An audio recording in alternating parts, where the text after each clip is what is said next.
Assalamualaikum warahmatullahi wabarakatuh. Bismillahirrahmanirrahim. Kami di sini dari kelompok 8 yang beranggotakan saya, Utari Primaningrum, dengan rekan saya, Sylvie Nuriyah Husna. Kami di sini akan membahas mengenai dasar intervensi tasawuf dalam mata kuliah etika terapis. Baik, langsung saja kita ke pembahasan materinya. Silahkan disimak video dari kami. Baik, kami di sini akan membahas yang pertama mengenai apa dasar intervensi tasawuf, yang kedua mengenai peranan tasawuf sebagai psikoterapi dalam mengatasi konflik batin, dan yang ketiga implementasi tasawuf sebagai psikoterapi dalam mengatasi konflik batin. Intervensi merupakan kata yang berasal dari bahasa Latin yang berarti coming between, artinya yang datang di antara. Intervensi mengacu pada usaha untuk mengubah kehidupan yang sedang berjalan dengan cara tertentu. Nah, perubahan tersebut bisa berupa perubahan kecil maupun besar. Secara umum, intervensi adalah campuran tangan untuk tujuan dan kondisi yang lebih baik lagi.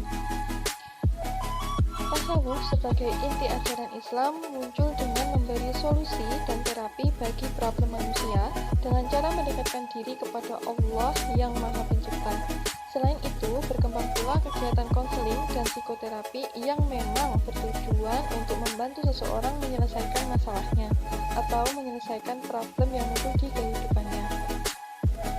Menurut pendapat Omar Ali-Shah dalam bukunya yang berjudul Tasawuf sebagai Terapi, menawarkan cara Islami dalam pengobatan gangguan kejiwaan yang dialami manusia, yaitu dengan cara melalui terapi sufi. Terapi sufi atau terapi tasawuf ini bukanlah bermaksud untuk mengubah posisi maupun menggantikan terapi yang selama ini didominasi oleh medis. Justru, cara terapi sufi ini memiliki karakter dan fungsi yang saling melengkapi. Terapi tasawuf ini dapat disebut juga sebagai terapi psikospiritual atau psikoreligius ataupun religius psikoterapi. Religius psikoterapi ini cenderung disebut sebagai psikoterapi religius, yaitu penyembuhan penyakit melalui hidup kejiwaan yang didasari pada nilai keagamaan, tetapi tidak bermaksud untuk mengubah keimanan dan kepercayaan pasien, melainkan untuk membangkitkan kekuatan batin pasien dan membantu proses penyembuhan bersama-sama dengan terapi lainnya. Selanjutnya mengenai peranan tasawuf sebagai psikoterapi dalam mengatasi konflik batin. Dalam tasawuf, hubungan jiwa dengan badan adalah terciptanya keserasian antara keduanya.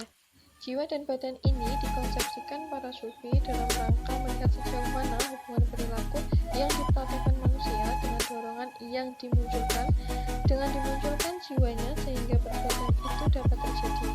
Dari sini baru muncul kategori-kategori perbuatan manusia, apakah dikategorikan sebagai perbuatan jelek atau perbuatan baik. Di dalam ilmu psikoterapi, kata mental sering digunakan sebagai nama lain dari personality. Kepribadian yang berarti bahwa mental adalah semua unsur jiwa, termasuk pikiran, emosi, sikap atau attitude, dan perasaan yang dalam keseluruhan dan kebulatannya akan menentukan cara laku. Cara menghadapi suatu hal yang menekankan perasaan, mengecewakan atau menggembirakan, serta menyenangkan, dan lain sebagainya. Baik, untuk pemaparan materi selanjutnya akan dijelaskan oleh rekan saya, Mbak Sylvie Nuriyah Husna. Baik, terima kasih atas waktunya Mbak Utari yang telah diberikan. Selanjutnya saya akan melanjutkan dari yang dijelaskan oleh Mbak Utari. Aspek umum gejala seseorang kurang sehat bisa dilihat dari perasaan, contohnya tidak tentram, gelisah, anxiety, ketakutan yang tidak masuk akal, iri, sedih, dan tidak beralasan. Kemudian bisa dilihat melalui pikiran, contohnya mengapa anak-anak menjadi bodoh di sekolah? Karena bisa disebabkan oleh pikirannya yang merasakan malas, pelupa, suka membolos, dan tidak dapat berkonsentrasi dengan baik. Begitu pula seterusnya. Aspek umum juga bisa dilihat dari cara kelakuan atau perilaku. Contohnya seperti kenakalan, keras kepala, berdusta, menipu, menyeleweng, mencuri, serta menyiksa orang lain. Kemudian dilihat dari segi kesehatan, contohnya seperti psikosomatik.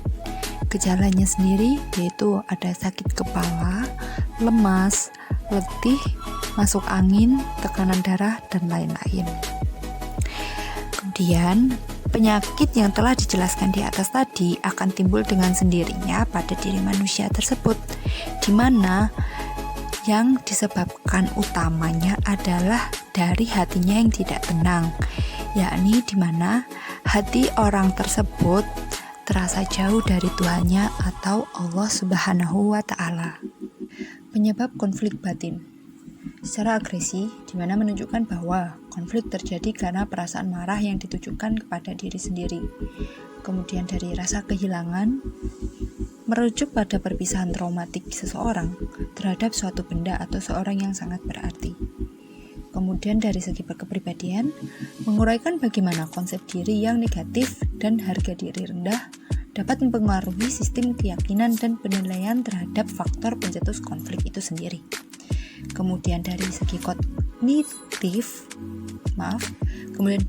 kognitif, di mana didominasi oleh evaluasi negatif seseorang terhadap dirinya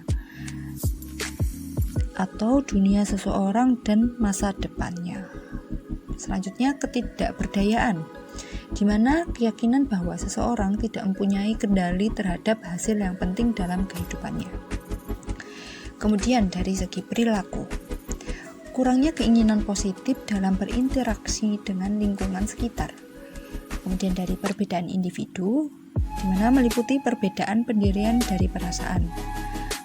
Kemudian penyebab melalui perbedaan latar belakang itu dapat membentuk pribadi-pribadi yang berbeda. Kemudian perbedaan kepentingan, di mana antara individu atau kelompok yang menjadikan salah satu pemicu penyebab konflik batin itu sendiri. Implementasi tasawuf sebagai psikoterapi dalam mengatasi konflik batin. Yang pertama yaitu dengan mengidentifikasi jenis-jenis konflik. Di sini, di mana artinya dengan berusaha mengenali jenis konflik apa yang sedang dialaminya, seperti konflik pribadi, keluarga, dengan teman, dengan sekolah, dan seperti lingkungan yang lainnya. Kemudian kedua, dengan mencari sumber konflik. Dengan mencari sumber konflik dengan cara mengetahui sumber konflik melalui sumber yang diperoleh dengan penilaian secara objektif. Berikutnya, yang ketiga, yakni mengatasi konflik dengan melakukan introspeksi diri, kemudian menggunakan kekuatan daya pikir yang sehat. Selanjutnya, di sini tasawuf mengajarkan tentang hidup yang bahagia. Hidup bahagia, yakni hidup secara sehat, baik itu fisik maupun batin. Dengan begitu, konflik batin tidak akan pernah diperoleh oleh seseorang. Kemudian, mengenai konflik batin, psikoterapi terhadap klien dengan menggunakan teknik secara islami dapat digunakan dengan metode takholi, tahali, dan tajali, atau bisa disebut dengan self-terapi atau penyembuhan atas diri sendiri. Dengan catatan, penggunaan teknik pada setiap implementasinya juga berbeda-beda, tergantung dari masalah yang dihadapi oleh individu tersebut. Baik, alhamdulillah, materi dengan judul Dasar Intervensi Tasawuf telah selesai disampaikan pada mata kuliah etika terapis hari ini. Semoga apa yang kami kelompok 8 sampaikan dapat dipahami atau dimengerti dengan baik oleh teman-teman. Namun, apabila teman-teman ada hal lain yang ingin ditanyakan kepada kelompok kami, silahkan saja ya. Sekian dari kami kelompok 8. Apabila ada salah katanya, mohon dimaafkan. Akhirul kalam, wassalamualaikum warahmatullahi wabarakatuh.